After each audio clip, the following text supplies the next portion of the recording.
Justin? Hello? Is anyone out there?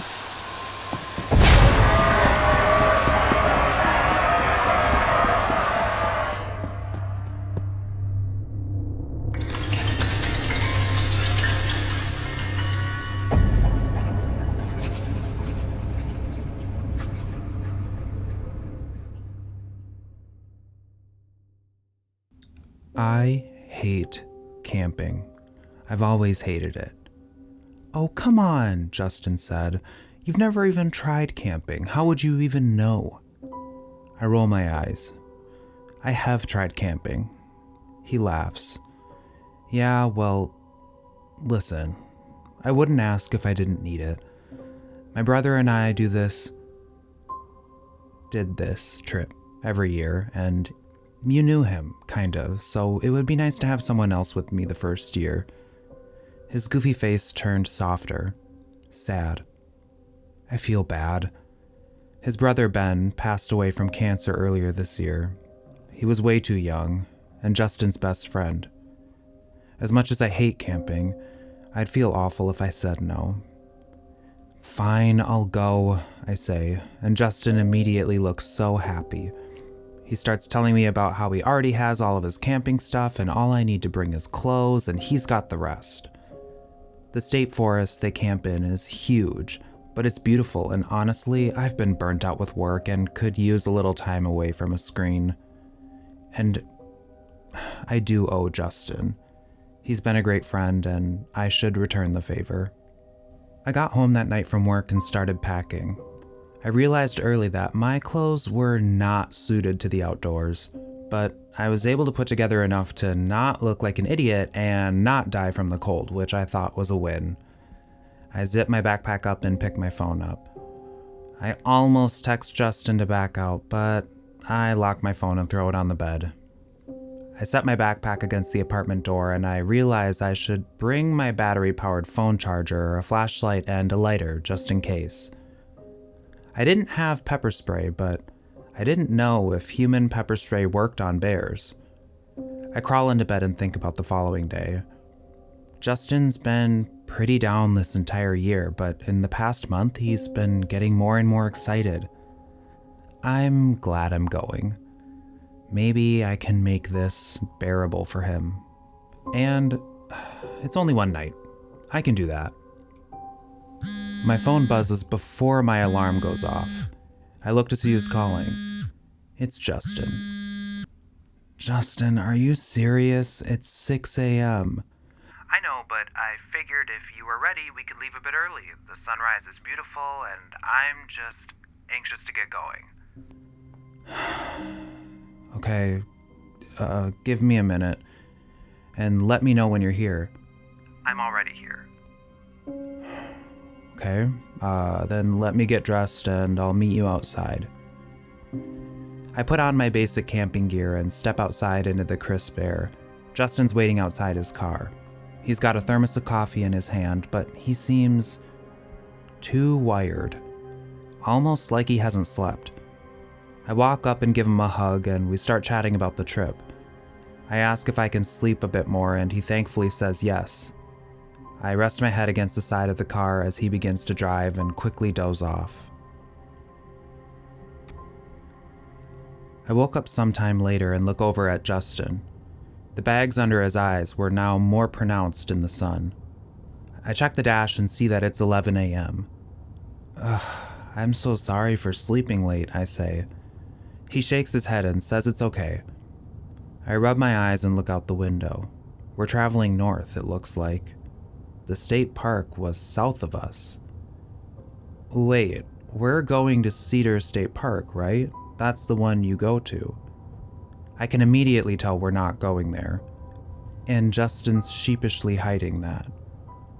Yeah, so change of plans. I saw reviews for this campsite up north that looked so great this time of year, and I didn't want you to reconsider if the plan changed, he admitted. Typical Justin, chaotic and never a planner. Oh, yeah, that's fine. I mean, I get it would be hard going to the same place after Ben I'm sorry. I shouldn't have brought him up. No, it's okay, really. I feel pretty light this weekend, all things considered. He almost looks like he's holding back a smile. I checked my phone and saw that I had about 4 bars of reception. I wasn't sure how much longer we'd be driving, but I hoped I'd be able to call 911 if I needed to. We finally pulled up on a makeshift parking lot after another 2 hours of driving. I step out and look at the wall of dense, thick trees ahead of me. Here it is, Justin says, gesturing grandly.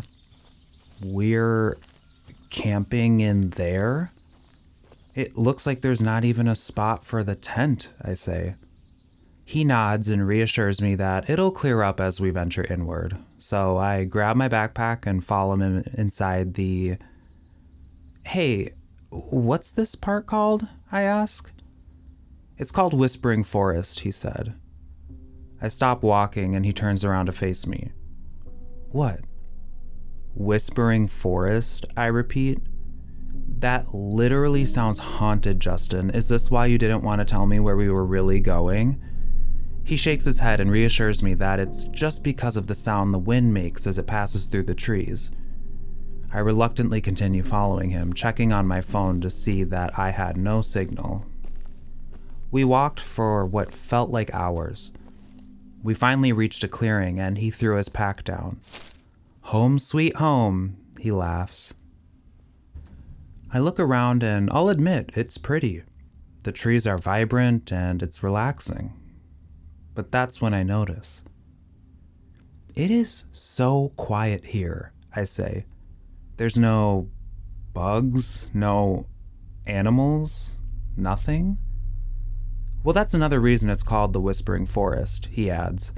The trees block a lot of the sound. He starts setting up the tent as I think about that. No, that's not it. It's not just quiet. Something about this place is heavy. I didn't realize it because of the sounds of our footsteps, but as soon as we stopped, I felt uneasy. It's a warning. He finishes setting up the tent and he gives me a granola bar to eat. He says he's going to go grab some firewood and leaves our little clearing.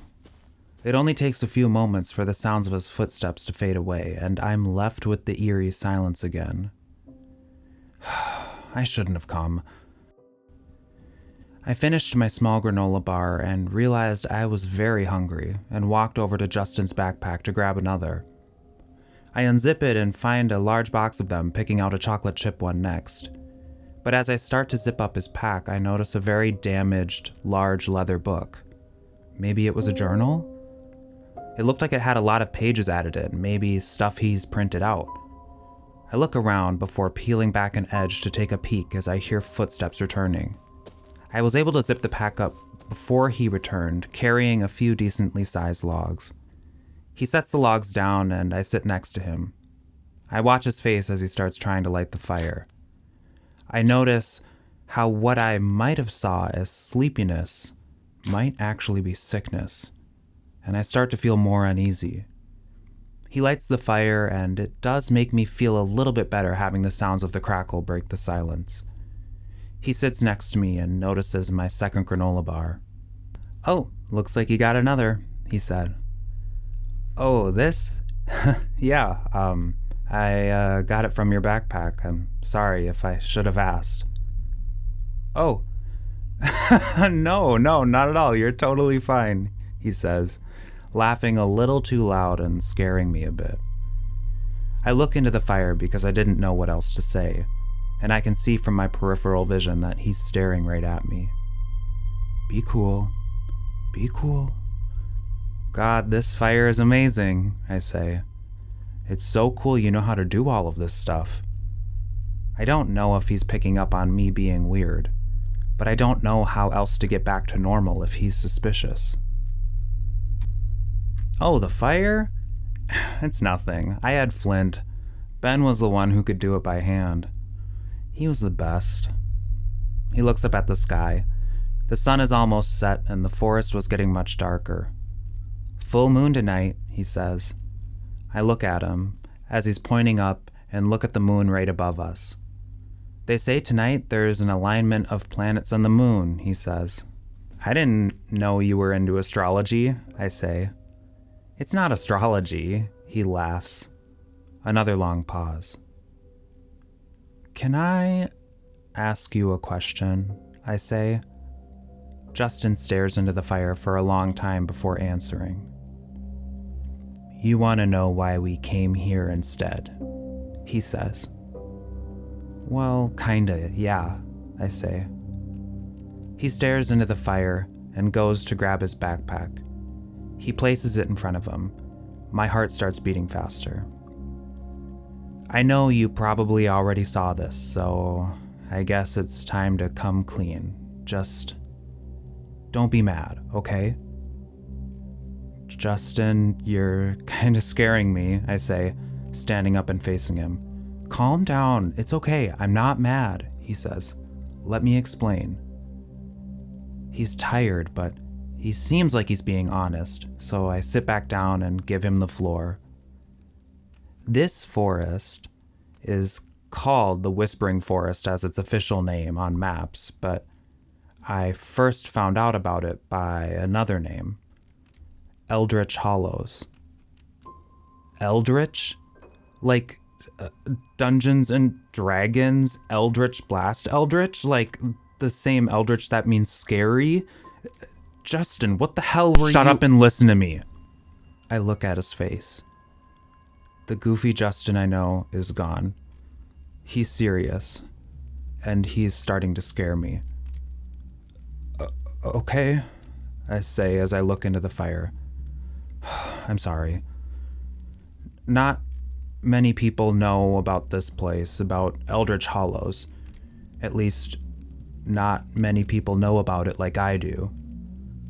A long time ago, in the late 1800s, the people who lived near these woods always complained of whispering coming from the dark.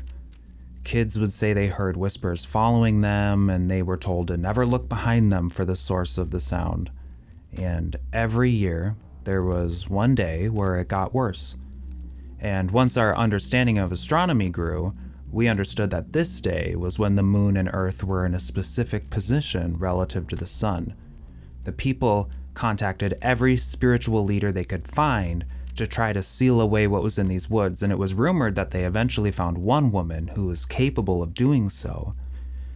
But there was this one man in the village who wanted to channel that evil that lurked here for himself, so he sabotaged the final step of the ritual. I didn't know if he was waiting for me to speak or if he was doing a dramatic pause. Wait, so, hold on. You're saying this ritual to seal away the evil failed. So, what? It's still here? He doesn't move and continues looking into the fire. Justin, are you— Oh my god. I can't believe— That's sick. You know, you used your dead brother as bait for me to what? Come with you on some ghost hunting trip or something? Do you really think I would do something like that? He stands over me. He's frustrated. I don't know. It seems like you are never honest until you're forced to be, I say, as I grab my backpack and start to walk back towards the car. What are you doing? It's almost dark. You can't go alone. It'll take hours. I keep walking, slipping past the tree line and using the stars as a guide. I might not be able to make it back to the car, but I'll at least find some civilization with Wi-Fi where I can get a ride home. I focus on not tripping over the exposed roots of trees or poking my eyes out with branches, but the walk back seems slower than the walk here. It feels more dense, heavier, like it was a different part of the woods altogether. I couldn't help but feel like the forest was purposely slowing me down. I must have walked for 10 minutes when I stopped and pulled out my phone. It was almost dead. and I reached into my backpack and pulled out my flashlight. It was almost completely dark, and the thick trees ahead of me just looked like a dark cloud. I clicked on the flashlight and flashed it forward. I turned around, trying to see if I could find any memorable landmarks from this morning. I should have paid more attention. I continue walking as quickly as I can, using the stars as my guide, and I realize that I'm seeing red ahead. I stop, listening for a second, before realizing what it was. I ducked under a large branch and stepped into a clearing filled with flowers. The full moon shone down directly onto this open space of what looked like roses. I bent down and looked closer. They did look like roses, but more wild, untamed, with almost a glossy appearance. They were beautiful, and as I stepped into the center of the clearing, I realized I could hear bugs again. They almost felt too loud compared to the utter silence of the woods. I could breathe here. Maybe I'd stay until the sunrise, I thought. But then something pierced that silence that made my blood run cold. Justin. I ran back into the woods towards his voice, the suffocating quiet returning as I entered the tree line. I could see the fire through the trees, and as I reached our campsite, Justin turned around and looks at me, immediately standing up and walking towards me. Hey, are you okay? What happened? What? You didn't scream? His eyes got bigger as he realized what I was asking him. Justin, I choked out, we have to get out of here right now. I can't leave now. I'm almost done, he says, with his eyes closed, pleading. Done? I ask.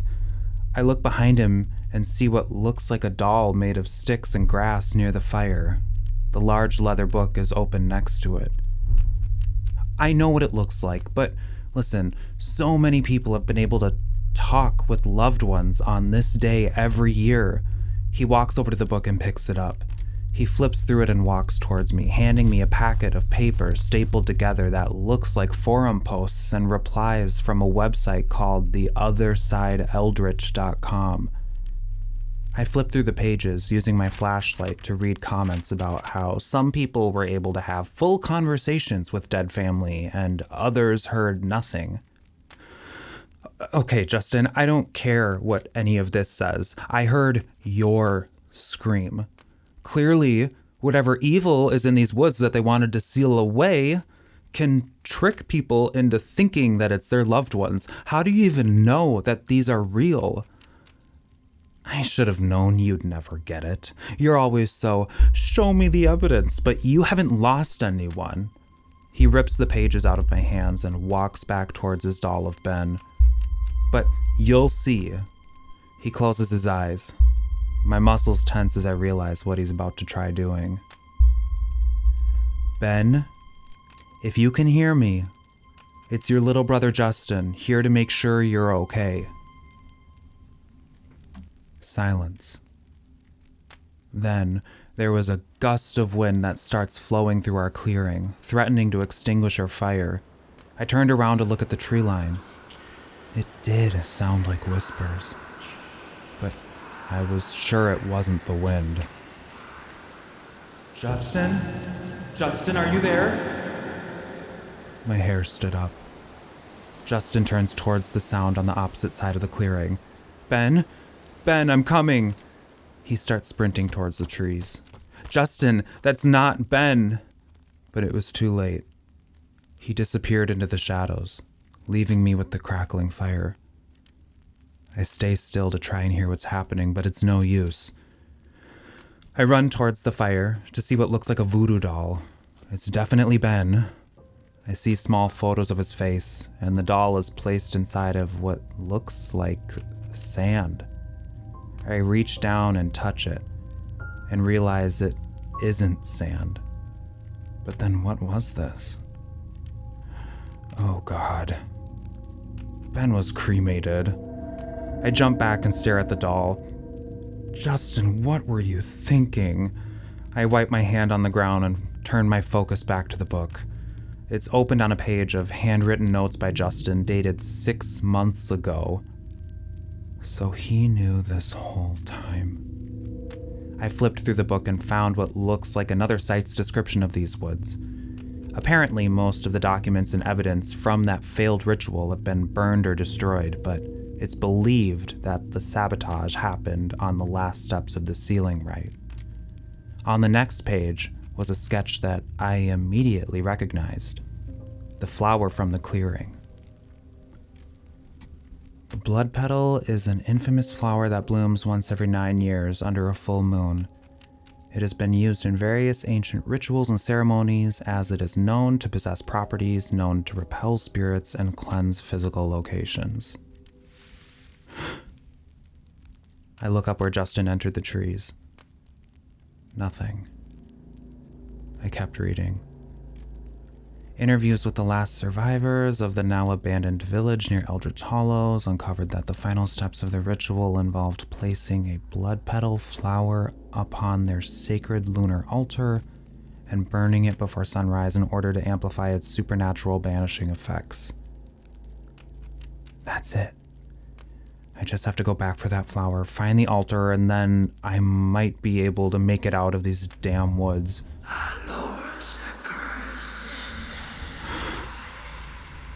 No, I can't waste time. I grab Justin's leather book and I start running towards the flowers, leaving the haunting sound behind. I ran as quickly as I can. The once silent forest is now much more sinister. I focus on the stars and keep running. My flashlight catches something red, and I collapse into the clearing with the blood petals. The malevolent whispers stop, and the bugs return. I catch my breath for a moment and stand up, taking in the relief these strange flowers provide. Okay, but how do I even find the altar? I bend down to cut a few blood petals free and put them in my jacket pockets. My best guess is that the altar is in the direction Justin ran.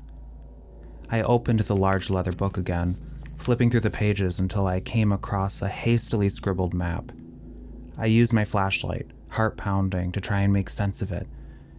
Has Justin been here before to scope things out? It was pretty detailed. I found the blood petal patch, and just north of it was a spot circled multiple times in heavy marker. That must be it. I reached into my pockets and pulled out my phone.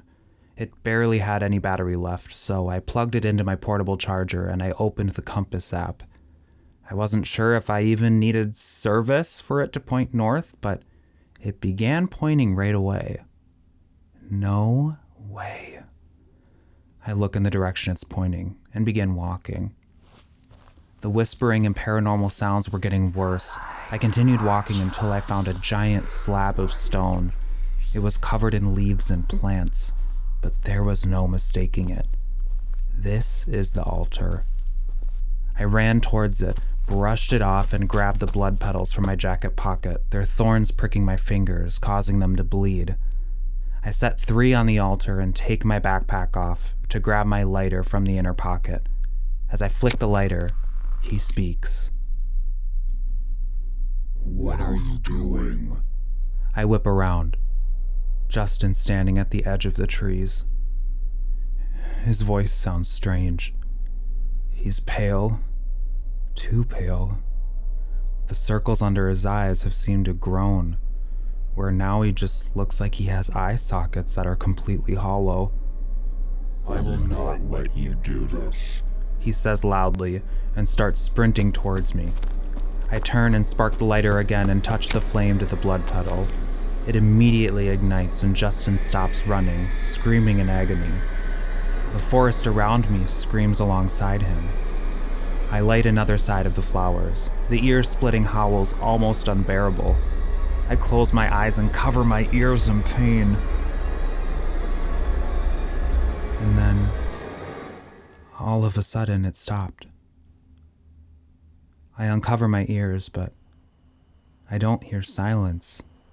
I hear bugs. And an owl. And is that a river nearby? I was able to take a full breath for the first time since we arrived. I turned to look at Justin, and he's laying face down in the grass. I slowly approach him. I already knew from the shape of his body. I bent down and pressed my fingers to his neck. No pulse. I stand up, shaken, and walk towards our campsite. It's much easier to navigate the woods now that the ominous presence is gone. I grab the doll of Ben and his photos and return to Justin's body, laying them near him. I place the book next to him too, and say goodbye. I look up at the stars and begin walking. I had no idea where I was going, but I knew this time that I'd be able to get out. I never knew I'd be so happy to hear cars on a highway. The sun was barely rising as I stepped out of the whispering forest, and I see a large truck coming my way. I hold out my hand to hitchhike and look back at the woods as I wait for the truck to approach. God, I hate camping.